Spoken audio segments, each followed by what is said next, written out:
snot box. Eerie in the air for me that it was just something different. And Casey and JoJo was talking to him and trying to calm him down and pray with him. So right there, that was kind of a God sent of angel of both of them, trying to calm him down, pray with him, talk to him, and trying to refocus his mind. So I say this before we go into the venue. When he was pleading for my life and telling that, he doesn't want nothing happening to me, but he's still taking me to the venue. I went over this over and over in my head. Why would he take me? Why would he take her somewhere where he knew they was going to kill her? He didn't put her on a plane and send her to the Virgin Islands where she'd be safe. He brought her with a white dress so she could stand out, so she could be executed in front of a room full of people. Pay attention. White dress on me is like, dressing the lamb and giving her to the wolves. You know what I'm saying? Like, everybody has different levels of love or how they should love someone. Obviously, he doesn't know how to love right.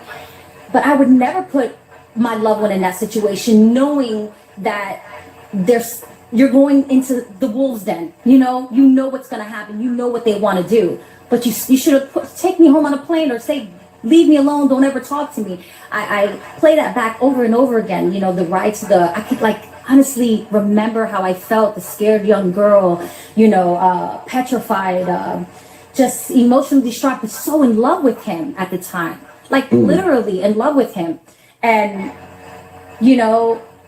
I want to give him excuses. That's what a lot of women do when you're abused. We give them excuses after excuses, but, maybe he felt obligated to. He wanted to be famous. He wanted them to be accepted. But you got to have limits and sacrifices, to want to be rich or to want to be famous. You got to have limits. You can't. That limit of sacrificing a person shouldn't be ever. Right. So we go in the car, we drive to the venue, we pull up. He grabs my hand. The same thing he always says, look at me, don't look at no man. An aggressive person that, super controlling. I like that. Hey, you look at me. Don't you look at don't you look at no other man. You look at me. The same routine. We walk in. So when we walk in before we enter the venue, of all the people and the cameras and all the family that's sitting down at the tables, this old lady was walking out, being escorted out actually.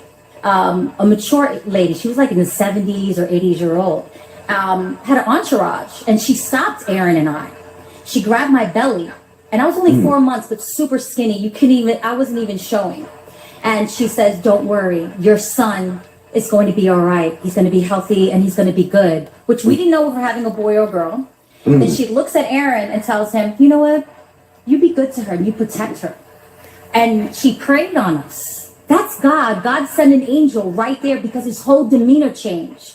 Because he was trying to get angry in the car. He was trying to start a fight, maybe to justify what's going to happen or was going to happen. You know what I'm saying? I play that over and over. Oh, y'all paying attention? She's telling you that this man that she's pregnant by, that she loves so much, damn near old enough to be her daddy, she telling you that this nigga took her to be sacrificed and he's trying to pick a fight so he could justify letting this shit go down like a sucker. Like if that lady didn't stop, or if she didn't say a prayer, or Casey and JoJo didn't pray outside the hotel, that was God sending him. Like, what are you doing, Aaron? You know what I mean? You know of God. You know what I mean? You come from church. Right, so we walk into the venue, cameras, video cameras taking pictures. So we greet people, still by his side.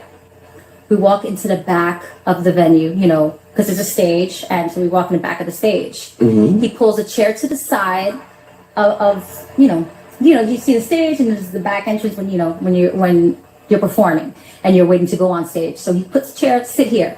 I said, okay. But he was serious and aggressive. I was like, damn, he's like, I'm still have no idea. I'm oblivious of what's going on or what's going to happen or what they tend to do. This female runs towards Aaron. And then he walks her halfway, grabs her, and they start talking, and they're in each other's face. So a 17-year-old's mind, you know what I'm thinking? They fucking. You know what I'm saying? Right?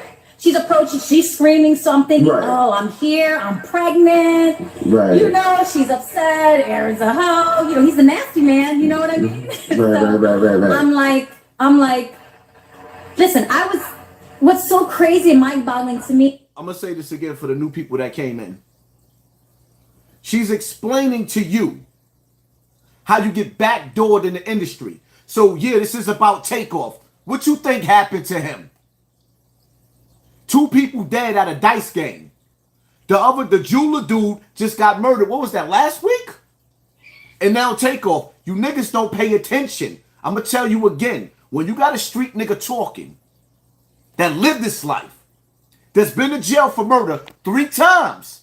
I keep telling y'all, 3 times. Murders and attempted murders. I live this shit my whole life.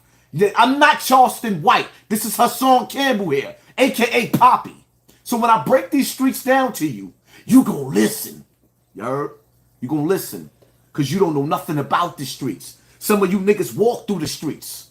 And some of us niggas stomp through the streets. It's a difference.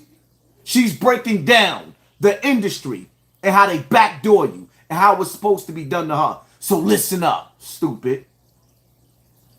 I would never hit Aaron back, even though he was physically, you know, physical with me. But anybody else that would confront me, I would fight. I was a fighter. I was brave. But with him, I didn't step up for myself until I had my child. Then I was like, enough is enough. But so when she was screaming, and I was like, what up, bitch? Let's go, you know?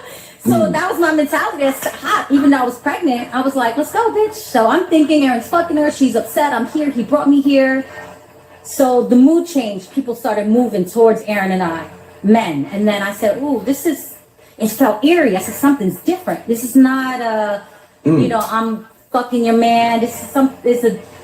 You know, when you're hard, you feel something's wrong. Right. Okay. And then, so I shut up quick. I like was looking at the room and seeing, I'm trying to figure out what the fuck's really going on. Because I see the fear now in Aaron's face. Like, shut the fuck up. You know what I mean? So I see the fear that it's more than just they fucking, right? So within the commotion and people started moving towards, and you see the dudes, Pac runs. He runs towards Aaron, grabs up the girl, and says, nobody fucking touch her. Points to me. And he goes, she's family, she's Aaron's wifey. I told you nobody fucking touches her. So I looked and I was like, my mind's like, what the fuck is going on? He drags her out the side of the door. You know, there's always like back entrance to lead outside. And it was a back entrance, and a lot of people follow. When Pac moves, people follow. And they followed him outside. And then Aaron stand in front of me like a guard dog. He was like, don't move, don't say shit. I'm like, yeah, I had no idea what was going on. So we waited patiently until Pac came inside. And, you know, my heart's racing because, you know, your senses tell you something's wrong. That this is not right. You know, especially the people that you see around in the back. You know, it's not like we're in blue tuxedos. You know, we're in an all-white party. You know, we got some thugs, we got some gangsters. You know, it's real life shit that can go pop off. And I got that, but I didn't know how real it was going to get, or what they wanted to do, I should say. So Pac comes in and comes up to us and be like, you know, you guys are good. And looks at Aaron and says, don't stay long. Like dead up like that, don't stay long. And then hugged us and then went on stage. And he's my God, not knowing at that point he was my angel. He saved my life. I mean, I'm happy that Aaron stood up and grabbed, and he was like, no, you know, but I'm mad that he brought me there anyways, you know, because he had a choice. You know, God always gives you a choice. Demons always give you a fucking choice. You know, that was his choice to bring me there to those wolves. You know, a lamb 17 and pregnant. A lamb 17 and pregnant.